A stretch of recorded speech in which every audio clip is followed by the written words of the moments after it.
Welcome to the Better Than Yesterday Everyday podcast, where we cover anything related to behavior change that will increase your long-term wellness and happiness. And now, here are your hosts, personal trainer and RNs, Matt and Jenna Lane. What is happening, ladies and gentlemen? Welcome back to the Better Than Yesterday Everyday podcast. My name is Matt. And my name's Jenna. We are both registered nurses, and I'm a personal trainer. We host this here podcast, and we both run the company MattLaneFitness. If this is your first time joining us, thank you for being here. We truly appreciate you. Today's topic is coaching yourself through change. This is Jenna's idea, and I love this topic. I love this. I know that there's areas that we could go on for days and days. Absolutely. But I am going to let you lead this one.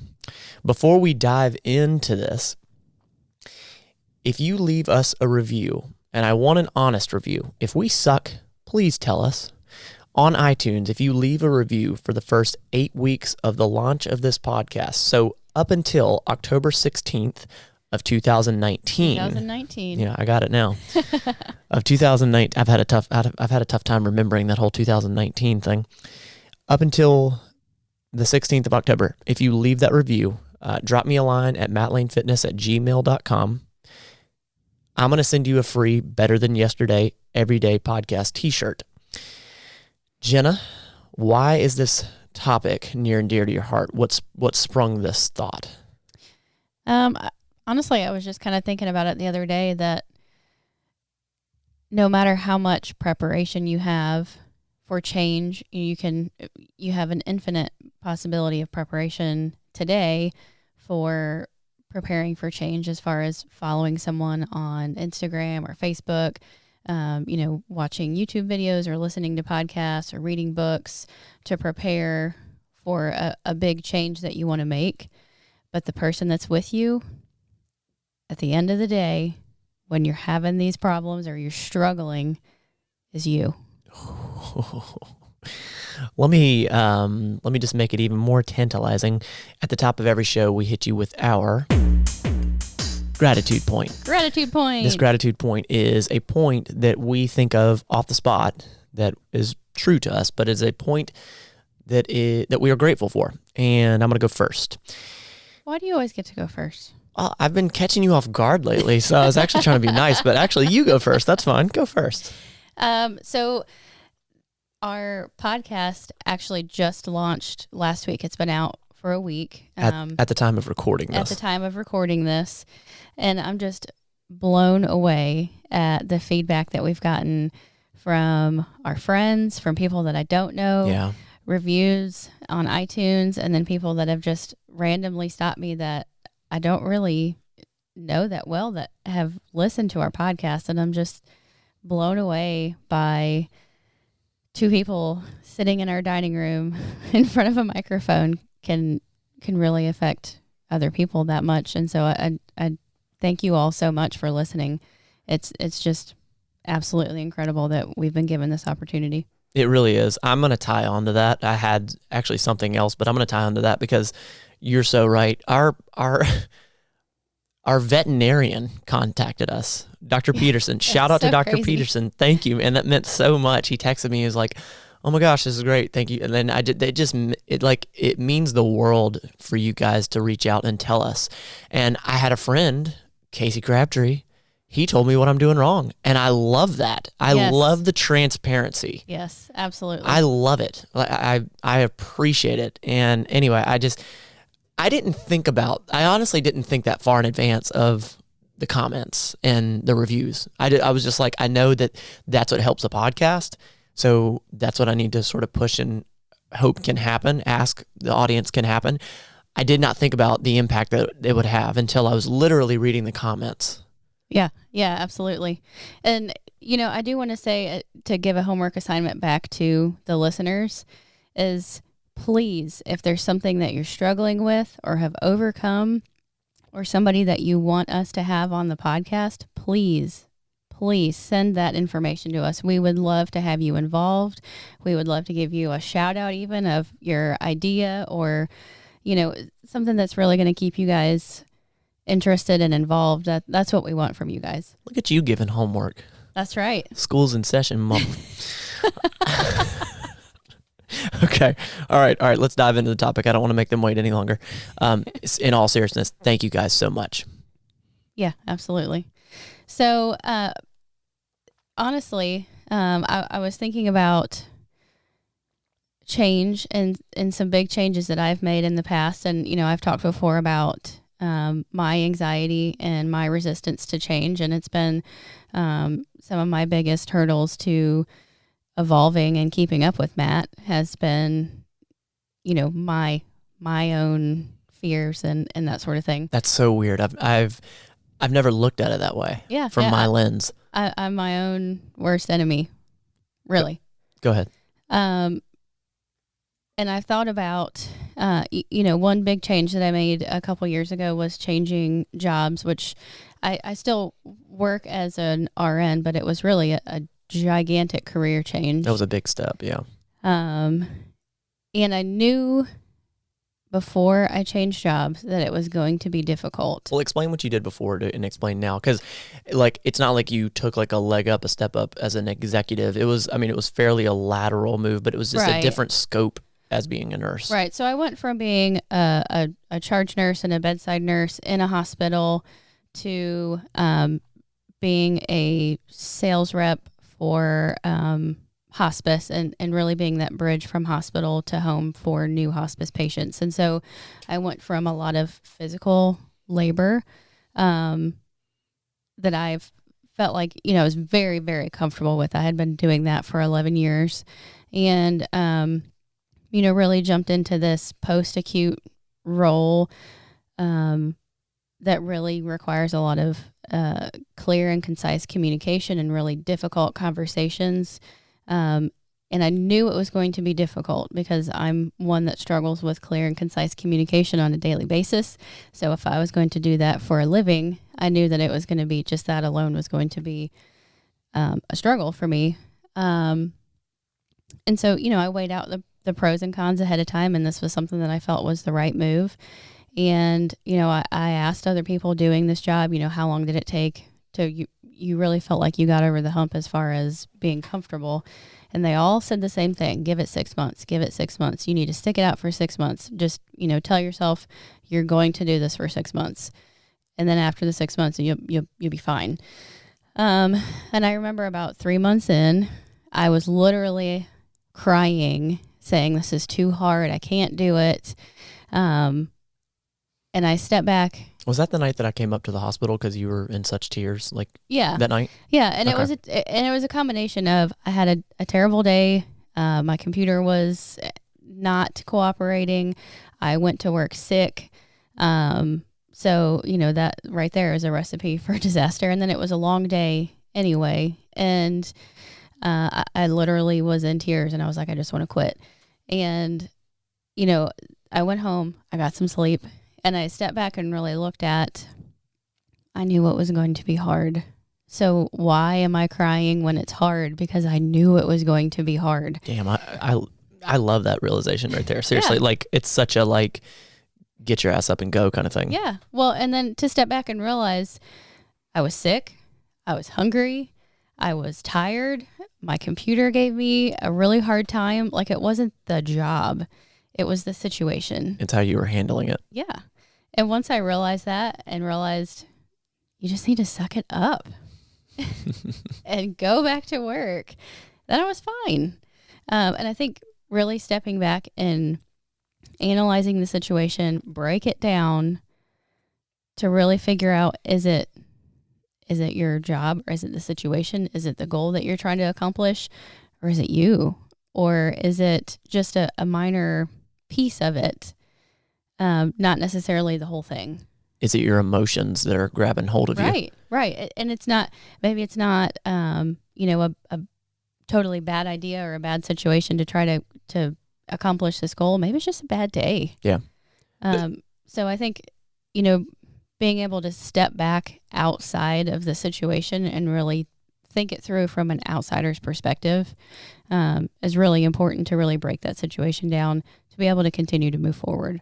Yeah, it makes sense. I mean, you if you're headed towards a change, you have to know that change is a coming. I mean, Yeah, and what that means is you're going to have to deal with certain things. So it's either you change for the change, as ridiculous as that sounds, or you're just going to stay in square one. Right. And I think, a really important point to remember is that the voice that you hear more than anyone else's voice in your entire life is your own, in your own head. And you talk to yourself more than you talk to anybody else in your entire life. So the way you speak to yourself and the way you think about yourself really affects how you're able to handle situations and how you're able to change. And if you can change those thoughts, the way you think about yourself, the way you talk to yourself, you can really affect how quickly you can change or how much you're willing to change. I'm going to straight up steal your next point because I'm pretty sure I know what you're going to say. And I've heard it before, but it's so true that take note, and we've mentioned this before on the podcast, on Matt Lane Fitness videos on YouTube, that take note of how you talk to yourself. And if you wouldn't talk to a loved one that way, why are you talking to yourself that way? Right. And I think, a lot of people talk about that, and I see posts about that on Instagram and Facebook frequently, and I almost feel like it's kind of cliche at this point, but it's so important. Mm-hmm. And I think that's why so many people post about it, because I think that we tend to lie to ourselves more than we would be willing to lie to somebody else. And I know right now something that I'm in the middle of working on as far as a change is that I've always struggled with sugar, and I've really gotten into this cycle of really believing my own lies when I'm having a tough day at work or I'm bored. I convince myself, oh well, I've earned that donut in the break deserve room. it. Yeah, I deserve it. Or I work out. I can, I can afford this. Yeah. But I feel terrible, and I know that sugar is a headache trigger for me. So I immediately, within like 20 minutes of eating the donut, feel terrible and regret it. But side note, Matt's random thought here. Matt's ADD moment. I'm not sure what I'm going to call it yet. But how did you know? Remember, stay on topic because I can't. What is the trigger? How did you realize that sugar is the trigger for you? Because I stopped eating sugar. Okay. Because I know somebody out there is like, well, how the hell did she figure that out? Or how do I know that I don't have that? Yeah, I stopped eating sugar for a good several months. And I remember having like a staff meeting or something at work, and I ate a donut, and immediately I could almost like feel it. Like as I'm digesting the donut, I could feel the headache coming on. And it was this aha moment of, oh my gosh, I haven't had this kind of headache for months. Yeah. And then I realized, oh my gosh, it's because I ate that stupid donut. Yeah. So I think that's what I struggle with the most, is lying to myself as far as, I really need that donut. And then that totally opens the door for me, that total backslide of, well, I already ate one donut, so I'll eat a second donut. Really? And then the next day I'm like, well, I ate 2 donuts yesterday, so I can afford that cupcake. Yeah. Or, I've already screwed up this week, so I might as well just, continue to screw it up. It's interesting. For me, I definitely have that, I deserve it kind of thing. And it's usually in times of stress. Yeah. Here lately, without a doubt, it's been times of stress. But I immediately feel guilty afterwards. And there's this piece for me, for some reason, I'm able to shut it off for a certain amount of time until it comes back to the vicious cycle. But interesting. Go ahead. So, it's an ongoing struggle that we certainly don't have figured out all the way. But, with the sugar issue that I have of, I constantly give in to eating sugar, I've really tried to step back and say, okay, what's something that I want? What's something that I want to accomplish? And let me incorporate that into me not continuing to eat sugar. And something that is important for me to be able to stick to is to have a goal date.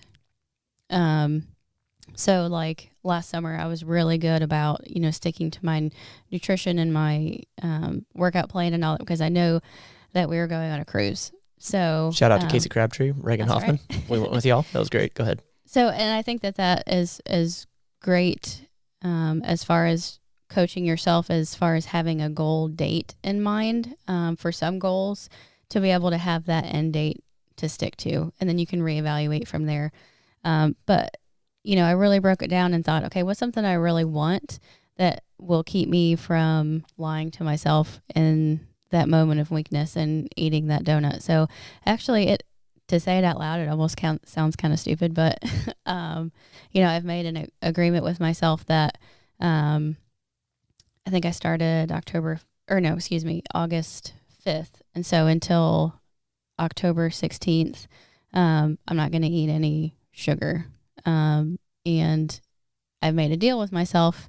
There's something that I really want to buy once I get to October 16th, which I will, with no sugar, then I'm going to buy that item. And are you going to tell them what the item is? Are you going to make them wait? Are you ever going to tell them? Well, no, because it's kind of silly when you say it out loud. No, it's not. I think it's extremely important for them to hear it. So there's an expensive pair of shoes that I want. So on October 16th, when I've had no sugar. You're still not going to tell them? You didn't tell them what it is. Don't drag it out. It's an expensive pair of shoes. Oh, Jesus, okay. And to tie onto that, I'm a fat bag of crap. If I don't have if I don't have a date, if I don't have a deadline, a date, or something, I don't have a goal. So, I go over all my calories. I don't lift how I would normally lift 1,000%. When I'm in like photo shoot, quote, prep mode, I'm a machine. Yep. I will burn my body down before I fail the goal. Yeah, literally. It actually weighs on the unhealthy side. But so defining that goal. So I think that while it seems stupid that you're buying an expensive pair of shoes, if that's the goal that it takes, I don't think that it has to be expensive, but that's another topic. Right. It was just something that I was really motivated. It's something that you're really wanting. Exactly. Yeah. If you can use that as a tool to sort of target. And I think for women, such a classic one would be, I want to fit in a little black dress, or I want that bathing suit by that time. Right. For guys, I want that shirt to fit a little bit tighter, around the arms and whatnot. So that's that same goal. Yeah. Well, and I think you, Matt, have had some really unique but effective ways that you've helped yourself keep on target over the years that I think would be helpful to other people. And it's funny, as Jenna and I were sort of pre-gaming this topic, she's like, you've done all sorts of stuff. And when I sit and look back, I guess I have. I've picked up certain things from quote unquote successful people that I was like, oh man, that's a really good idea. But then there's been some other things that I don't know if other people do it. I don't want to be like, oh, I'm the originator of it, but I don't know.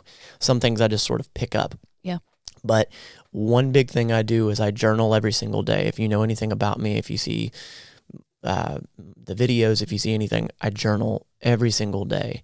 And here recently, I got away from that and everything fell by the wayside. My health fell by the wayside. Our relationship fell by the wayside. Now that I'm back in my journaling, everything just clicks. I set reminders in my phone constantly. Anytime I make an appointment with a friend, like I'm lifting with a guy that we're going to have on the podcast. His name is Josh Kirsch. I'm lifting with him this Thursday. I sent him a Google Calendar invite, mainly because he and I are gym douchebags and we forget. But it's to keep myself organized. It's to keep myself driven. It's to stay focused. There's the date. That's what I'm working towards. Sticky notes. I use sticky notes everywhere. At times, if I have a lot in my head, and in all seriousness, I do have ADD and it does affect me on a daily basis. I don't take medication by my own accord. I said I didn't want to, and I've had to sort of navigate my life around that. And I'm trying not to get in the weeds here, but this is important. It sort of shows the process. But like whenever I feel unorganized or like I can't make the next step or I'm overwhelmed, I'll get a piece of paper and write down every single thing that's in my head. And I did that a few days ago, and I filled up 75% of the page of stuff. It was just stuff that I knew I needed to get done. One of them was like, fix the toilet, And all that's a simple thing. If I can't fix it, I just make a phone call, but I put a little checkbox next to it, and then that's how it gets done. That's how the goal gets done. Yeah, that's how you've learned to keep your mind on track. So, and I think adding on to that, a couple other things that you do is you write motivational things on the mirrors in the bathroom with a dry erase marker. Those sticky notes help you keep on track as far as to-dos, but they're also motivational things. I've seen sticky notes in your car. There's motivational reminders on your phone. I know you've put things on my home screen on my phone for motivation. Yeah, that's true. And that's genius as well, because you don't go anywhere without your phone these days. And so, every time I open my phone, I see that motivational something that you've put there. Or a picture. I know that there's a picture on your home screen on your phone right now that's motivational to you. Yeah. You set reminders in your phone that are motivational. Things that might not work for other people, but there's an infinite amount of things that you can do to keep yourself on track, to motivate yourself. Yep. And to really accomplish that goal. So at 9 p.m., I have an alarm on my phone that says, "Don't be a dick, go to sleep." That is true. The photo on my phone is like the home screen. It's a girl named Jaycee, Jaycee. We've never talked in person. It's only been over the internet. But yeah, it was a motivational thing. She accomplished something, and every time I see it, I think of her, and it's just she pushed through the goal. I'm in the weeds. Go ahead. Something else that I've used in the past as far as trying to keep myself on track is putting a rubber band on my wrist. And every time I think a thought about whatever it was that I was trying to quit, I snapped the rubber band. For real?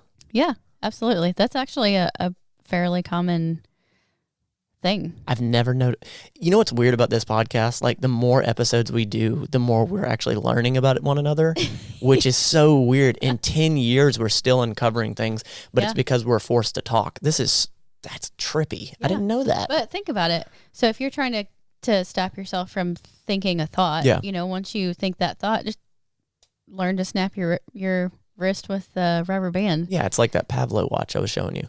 Yeah. There's this thing floating around Instagram. It's a Pavlo watch. It literally looks like a smartwatch.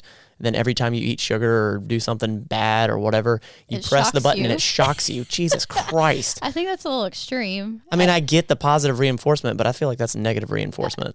I think the rubber band's probably cheaper. Yes, without a doubt. And less extreme. But you get the point. Yeah, that, exactly. If you find yourself like me standing in the front of the box of donuts in the break room, snap the rubber band. Electrocute yourself. Out. Yeah. So, but I think it's preparation as well, as far as yourself and your mind better than anybody else will. Yeah. So think about this change that you're trying to make. Write it all down. Write out what you think is going to be difficult, what you think you're going to lie to yourself about, how you think you're going to talk yourself out of it, and then write down your motivation of why you're doing this, and refer back to that constantly. Yeah. When the time, gets tough and you want to quit, go back to that list. Even if you're not journaling every day, I think that list is important to refer back to reset what your goal is and reset your mind to get you back on track. I don't know if you, the listener, I don't know if you have ever taken a moment to be completely honest with yourself, but it's humbling when you really do it, when you're like, and this happened to me after I ran my first half marathon, and I don't even care if I'm getting in the weeds at this point. I think there's value here. You say so. I ran my first half marathon, and that was an incredible experience, unlike anything I've ever done, because running has never really been my thing, but I did it.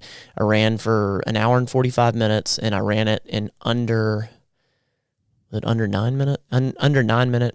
Blah, blah, blah. The goal was run every mile with an average of under 9 minutes, and I think I hit 8:45.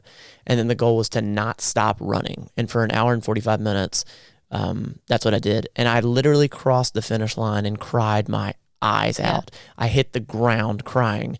I ran that with a good friend.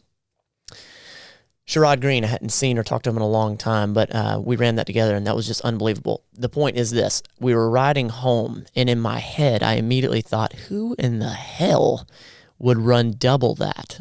A full marathon, which is 26.1 or 26.2, whatever. Double what I ran. Who in their right mind would do that? That's so bad for your body. And I immediately was like, oh, I don't want to break down my muscle. And in that moment, I didn't call myself out, but there was a piece of me that's like, And then here recently, I actually picked it back up, and I was like, you know what? I think I was just being a pansy, and I think I'm terrified to run a full marathon. And that was just being 100% honest with myself, and that's tough. Yeah. Yeah, and this is off subject as well, but you started it. Yeah, Matt, you're welcome. You're welcome. Fast forward, folks. Something that I'll always regret is not going to watch you run that race. Aw. Well, you felt like crap that day. Yes, but I was also in a really bad place mentally, and Are you tearing up right now? No.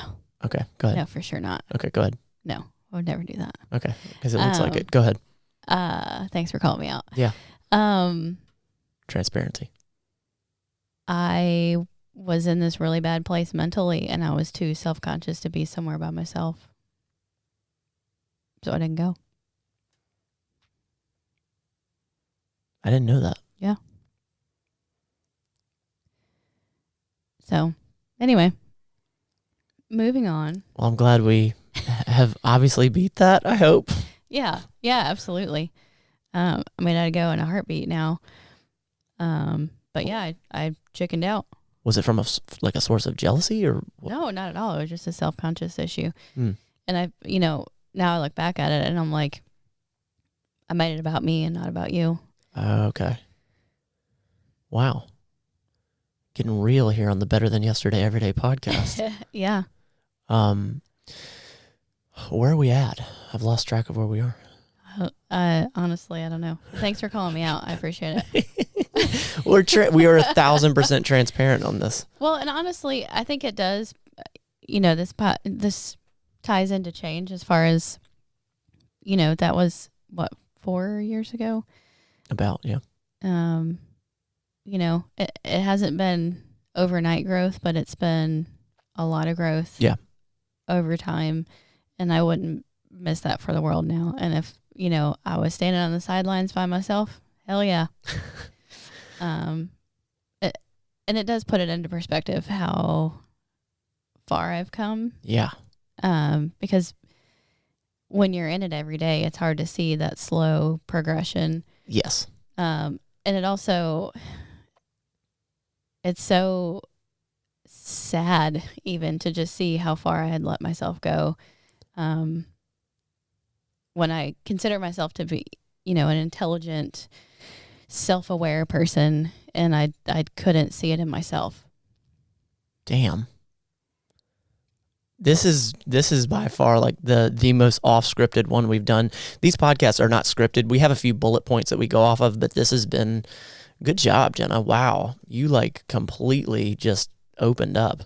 On the topic of change, and, I feel like speaking of goals and deadlines and all that, you are going to go through a process when you're intentionally trying to change.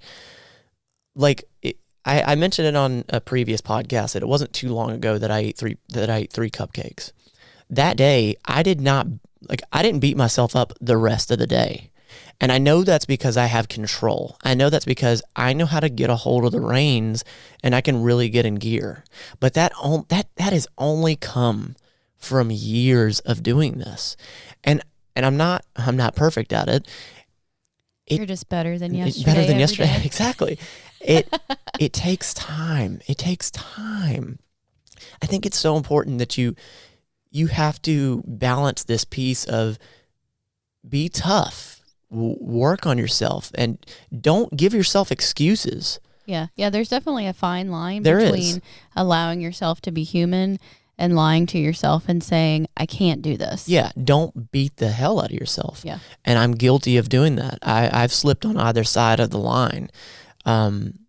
Just just always try to be better than yesterday every day. I know it's cliche, but the point there is that it's just one day at a time. And, I think that's an important, getting back to the subject, important part of a goal ahead of time is realizing you just got to take it one day at a time and really plot out how that's going to look for you, how you want that to look, all the way down to maybe not day by day, but maybe week by week. Yeah. Rather than, I'm going to go from point A to point B. I want to start today. It needs more planning than that, because you're going to get overwhelmed. There's going to be things that you're going to encounter that you didn't account for, and you need to be able to rest and reset and recalibrate and then continue, rather than just saying, oh my gosh, this is too hard, and just quit. Yeah. Account for yourself getting tired. Account for yourself getting frustrated. Account for yourself slipping. It's going to happen. Yep. And don't beat yourself up when that happens. Yeah.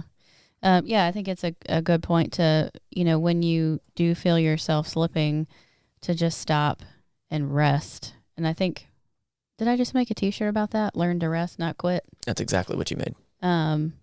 MattLaneFitness.com. Just check it out. But it's an important point to think about, to just stop and rest. If you're getting tired, just rest rather than quitting. You don't have to quit. Just recalibrate. Even if, that means readjusting what your ultimate goal is. Exactly. I think we're kind of...